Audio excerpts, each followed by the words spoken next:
see you. Good. Hey, Sure. Bob. How are you? Pretty well. Come on over. Come on over. Okay. Come on over. We can all stand together. Hi. How are you? Hey, Elizabeth. Thank you all for coming. We're here today to talk about the open internet, and I'm joined by Mark Heyman, who's General Counsel for a wonderful Vermont business in South Burlington, Logic Supply, and also John Kitonis, who's the Chief Technology Officer from Pintopia.com based in Stowe. When you get into the heavy questioning, pin him down on his blues guitar skills. All right. We've got a very serious situation that has developed in Washington. A couple of years ago, the FCC adopted protections to guarantee open and free access to the internet. No distinction on whether you were a small company, a burgeoning entrepreneur working out of your garage or in your attic, or you were a major company. You would have unfettered access to the internet to do your business and to try to build your company. That open internet was also a tool and still is a tool for social movements. Anybody who has something to say has access to that internet, and they cannot be discriminated against by being required to pay more if they want to get the same fast lane as the big companies enjoy. Having free and open access to the internet is essential to individual access and participation in anything people want to do. It is also vitally important for small companies where business is conducted on the internet. And what the new FCC chairman, Federal Communication Chairman, is proposing is a new rule that would take away the Title II protections that absolutely guarantee the same access to a small business as to a giant corporation. That would be very detrimental to Vermont and to rural America in particular. Making people have to pay more to get access to the fast lane, and if they don't, putting them in the slow lane means they can't get to their customers and they can't be heard. There's going to be a hearing at the FCC on the proposed rule change on May 18th, and it's expected that the new FCC will pass a new rule. There'll then be an open comment period until August 18th.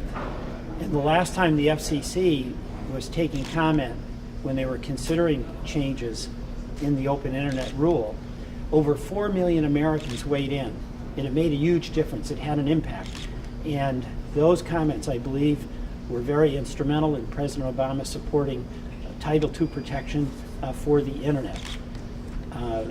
I'm urging Vermonters to go to my website, www.welch.gov, and it will provide you directly to a link so that you can make your comment to the FCC about your view on an open internet.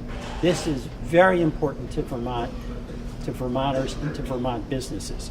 And to talk about this in a concrete way, about how it's meant something to their business, I'll start first with Mark Heyman, General Counsel for Logic Supply. Mark? Great. Thank you. Thank you. And we want to thank Representative Welch for the opportunity to speak today on this issue and all the work that your office has been doing on this issue, because it is really vital. A little bit about Logic Supply. We design and manufacture industrial personal computers. We're a B2B business. We sell only to businesses, and actually we started quite different from other hardware business-to-business companies in that we launched our business online, and to this day we market and sell our computers online, and one way or another every dollar of revenue that we generate comes in large part due to our online presence.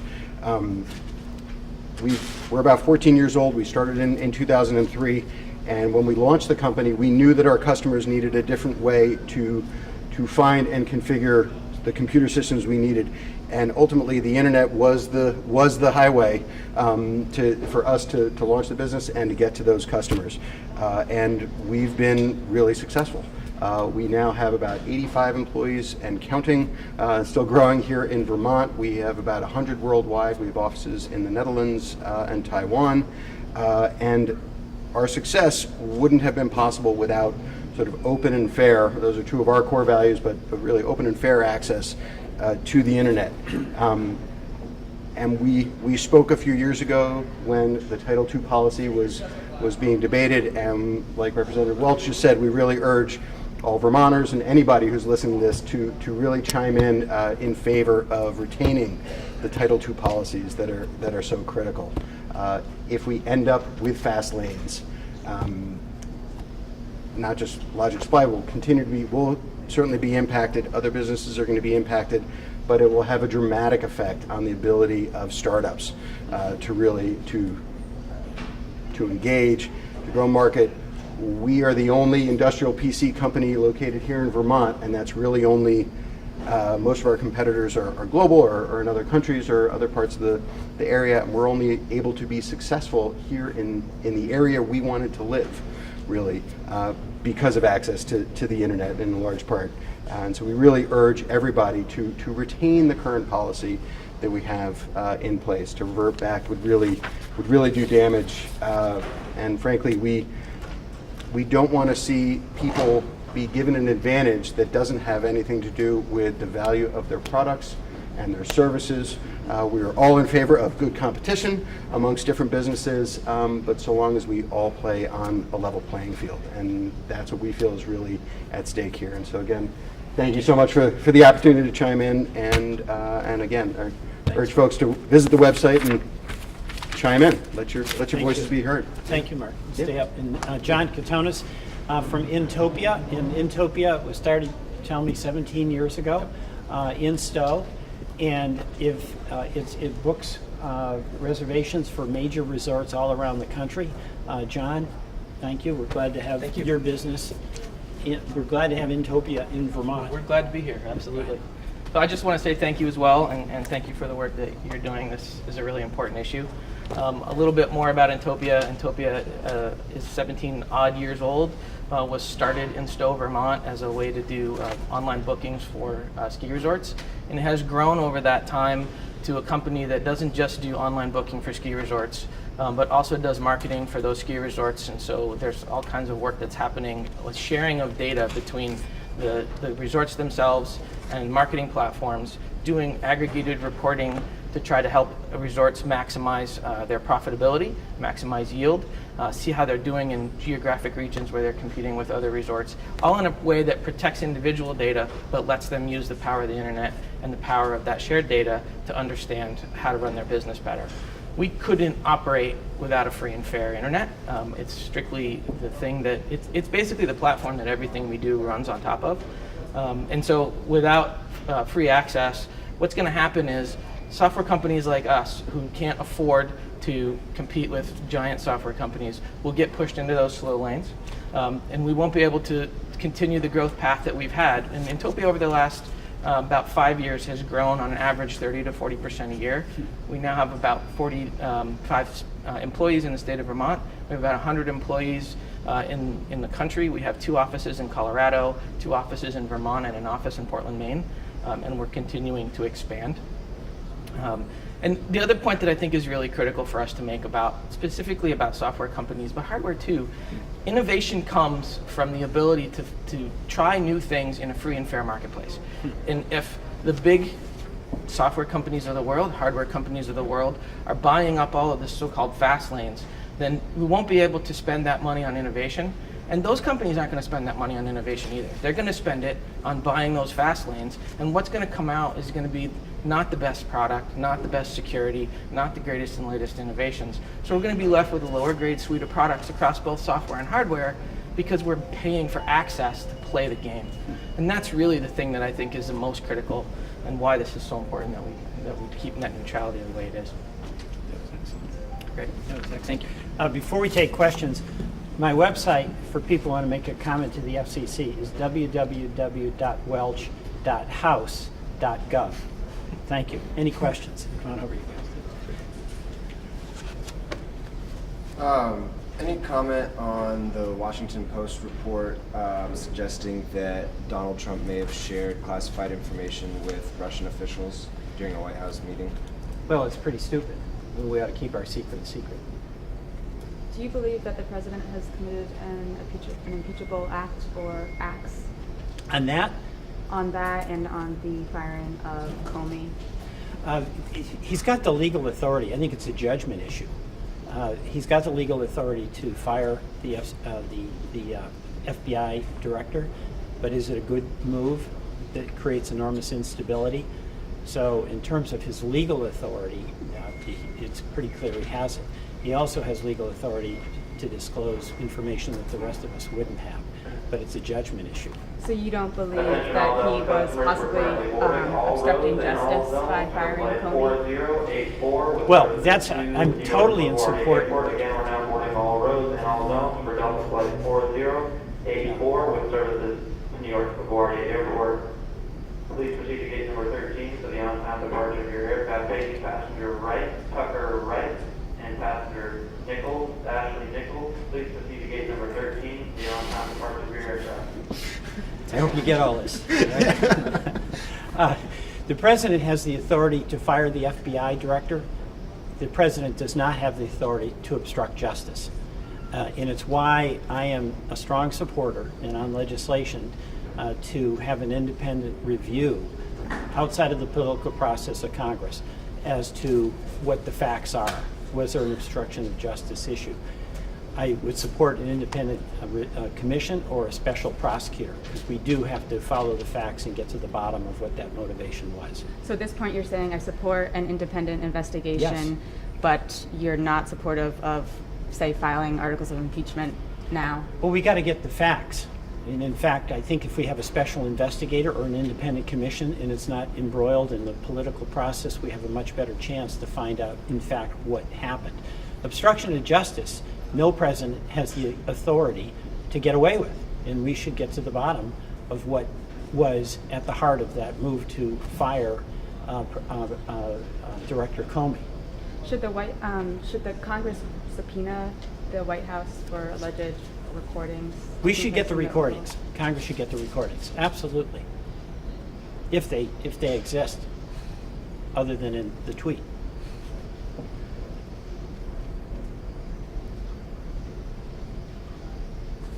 I want to go back to the fast lane, slow lane a little bit. No, what's interesting is these are two businesses in Vermont. We've got a huge challenge in Vermont of our economy. And rural America in general has a huge challenge. These are two extraordinarily successful businesses, homegrown, neither of which would exist if they didn't have access to a free and open internet. And I thought the point, John, you made too, that consumers are going to get the best products if there's real competition about what's the best product, as opposed to muscle, financial muscle to get access, where then your market power allows you to keep pushing out second-rate products. So this is a big deal for Vermont's economy, and it's a big deal for America's rural economy. And there's an irony here too, because a lot of my colleagues who were in some of the big ISP carriers, the internet service providers, they say they would never violate net neutrality. Fine. Let's legislate that you can't violate net neutrality. Let's make it enforceable. That's all we're saying. So if they're for it, then let's make it enforceable. Other than the neutrality, what has to happen in Vermont in order to continue for both of your businesses and Vermont economy in general to move forward with the rest of the world? It must come down to more than just access. I mean, I'll speak. I could speak to any number. You know, that's a big question with many different answers. I mean, really, I think we need to create, to really tie it to net neutrality, we need to create an environment where businesses can thrive regardless of their physical location. So we could say we're for increased broadband in Vermont. There are a lot of areas in Vermont that are still struggling to really get access to the web, whether that is on the business side or the consumer side. And net neutrality and a free and open, not free, but an open and fair, level playing field for all, that access to the environment is really key. And I think other things we have to do on that is we have to create that climate where businesses can come and thrive. And it really is back to the piece of it's about innovation. I think businesses sometimes get a bad rap when we call them businesses. Sometimes, but really we're talking about people who are solving problems. That's what we do. That is what we do on a daily basis. I could say we sell computers that do X. I could also say we sell manufacturing uptime. We solve problems. We enable our customers to do things that they wouldn't otherwise be able to do without what we believe are the top of the line products that we've developed on the hardware side. The internet is simply a means of gaining access to the marketplace, and really we're the same way. We've historically grown around 25-30% year over year. We've had a great run. We expect that to continue, and we're competing with billion dollar industries, and it's really because of how we've innovated. There are other people that build computers, but we are selling them a different way. We are reaching customers a different way. We are positioning ourselves in the marketplace in a different way. And I think just creating that good marketplace where everybody can compete, positioning the state better to recruit folks, both live in Vermont, stay in Vermont, come here. There's a lot of that. I don't know if I'm going to echo two of those points for us. One of them is simply a good, strong internet backbone that exists throughout the rural parts of the state. Stowe isn't that far removed, and it's not that rural, but the internet pipeline that we have there isn't as good as the one we have in Burlington. It's one of the reasons we have a Burlington office. The other reason we have a Burlington office is about recruiting. And our biggest need right now as a company is talent, and finding good quality talent that wants to live here and can afford to live here is really important for us. And so, and we're competing with some pretty big software companies right here in this city. There's a legacy here in software that was born mostly out of the IDX Systems Corporation of 20 odd years ago. I'm a product of that organization. And most of the software companies that exist here, not all of them, have some connection to that, to that seed company. And we're the next generation of seed companies. We need to be building the next piece of software, the next piece of hardware that's happening in the state. And in order to do that, we have to have talent, we have to have a livable wage, and we have to have access to the internet in a way that's reliable and fast. Anything else? Yeah. Yeah. To return to the Washington Post story, Yeah. so you characterized the president's decision to share classified information with Russia as poor judgment. It's been established that it's not illegal for a president to do that. Do you believe he violated his oath of office in doing so? It was a really dumb thing to do. It was incredibly careless. It compromises our national security. It threatens a relationship with an ally who trusted us to keep the information that was vital to our security secret. It raises the question of whether Russia is going to be able to reverse engineer this and find out sources and methods. All of that is extraordinarily bad judgment. So the question here is not so much whether he had the legal authority, but whether he had the leadership discipline to keep our secret, and he didn't. I really think that the issue here about President Trump is starting to emerge as one of competence. That's not illegal what he did, but it's very detrimental to American national security. It's very, very careless. It also erodes confidence that a president needs from the American people, that he's going to act in a consistent and disciplined way. Whether that's an impeachable offense in this environment, I think, is pretty premature to say. Does our democracy have anything in place to remove an incompetent president for incompetency? There's a Presidential Succession Act, but there's some question as to whether that would apply or not. And keep in mind, I think the big issue here on this question is about what was the motivation of the firing of the FBI director. If that was about suppressing the investigation, then that's a serious matter. We don't know the answer to that, And that's why I'm in favor of a special investigator or an independent commission outside of the politics. But the burden on impeachment is huge. 2/3 vote by the Republican House and then a majority vote by the Republican Senate. So let's get the facts is what I'm saying, and we should be aggressive in our effort to get to the facts. Are you confident, or how would you rate your level of optimism about an independent counsel being appointed at this point, or an independent commission being formed? That's possible, because you're seeing some Republicans starting to support that effort. We've had some senators Republican senators indicating support, Republican senators indicating that if there are tapes, they want those tapes. And obviously we're going to need some support from our Republican colleagues if we're going to get A, the tapes, yes or no, do they exist? And B, a special prosecutor or an independent commission. Justin Amash in the House just signed on to the bill I'm a co-sponsor of. So that's a crack in the armor. This is a different topic, but Patrick Leahy sent out a tweet today saying that Trump care would derail efforts to fight the opiate crisis. What's your take on that? Well, he's right. I mean, first of all, 24 million Americans would lose health care. That's number one. Number two, if you have a pre-existing condition, and anybody who has an addiction issue, whether it's opioids or alcohol, that pre-existing condition means that they could be denied coverage, or the coverage cost would be so high they would be denied coverage. So the Trump care as passed by the House is a body blow to millions of Americans, some of whom are healthy but have a pre-existing condition, some of whom would have a health need that they wouldn't get, and opioid funding would be demolished. Thank you. Thank you.